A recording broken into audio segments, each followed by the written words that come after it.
E aí, meus amigos, tudo bem?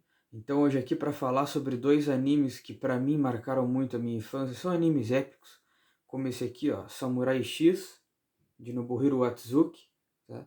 Ele já passou na TV aberta alguns anos atrás. Ele é um anime bastante envolvente, a história. E aqui na capa tá o principal personagem, que é o Kenshin Himura, que é o Samurai X. Pode ver que ele tem um X aqui no rosto. E esse aqui é o principal antagonista, que é o Makoto Shishio, tá? O que acontece em resumo? Esse anime, ele se passa numa época do Japão em que tudo era proibido, inclusive o porte de espada, né? Um samurai, como o Kenshin Himura, também conhecido como Batozai o Retalhador, ele não podia, em certas regiões do Japão daquela época, ele não podia portar uma espada, então ele tinha problemas com isso. E por falar nisso, ele era um habilidoso espadachim, né? Dificilmente alguém conseguia vencer ele numa batalha corpo a corpo, numa batalha que envolvesse espadas. Somente nos últimos episódios desse arco aqui, em que o inimigo dele é o Makoto Shishio, ele consegue alguém que faça um combate de igual para igual com ele e no fim ele acaba vencedor. Mas em resumo, o Kenshin Himura, também conhecido como Batozai, mas durante o anime ele é chamado de Kenshin, ele carrega uma espada de lâmina invertida e no passado dele ele é um aniquilador, ele é um criminoso. Chega um dia em que ele se arrepende de tudo, chega numa dojo onde ele encontra várias pessoas e ali ele constrói uma família.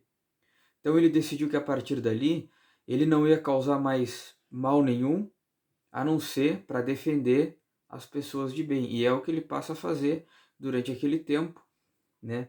Então, durante o anime ele percorre por todo o Japão. Anos depois, o mangá voltaria pela mesma editora com outro título. Ó, esse aqui é Samurai X, esse aqui é Rurouni Kenshin, em que conta novamente a história do Kenshin Himura, Batozai o Retalhador, passando pelas cidades de Kyoto, por várias cidades do Japão, e enfrentando adversários como Makoto Shishio. Não lembro o nome agora do adversário do arco seguinte, mas assim, um mangá bem envolvente, né? Aquele que a gente chama de mangá raiz, vale muito a pena conhecer. Eu sugiro que nos aplicativos de anime você procure por Samurai X ou Rurouni Kenshin, não vai se arrepender. E o outro, eu gosto demais, acho que tem mais pessoas que conhecem, que é esse aqui, que também passou na TV aberta, que é Inuyasha. Inuyasha, da Rumiko Takahashi. Ela é uma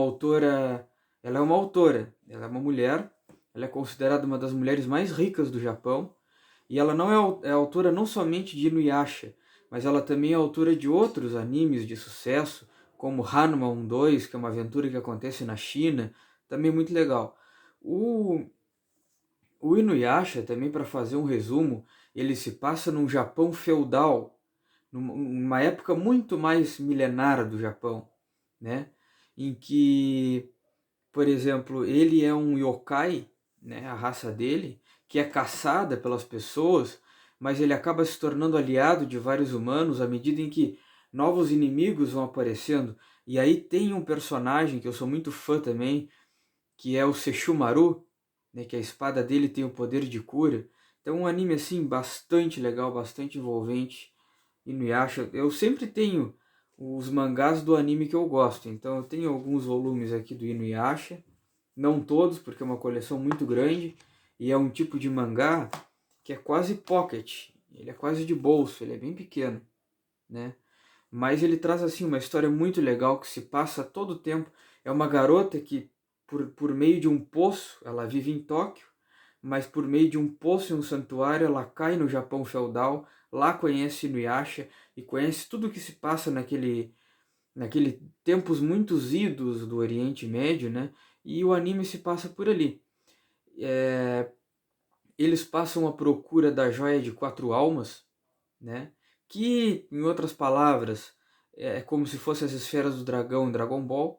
Só que se torna muito longínqua essa busca, porque eles não encontram a Joia de Quatro Almas necessariamente, eles encontram fragmentos.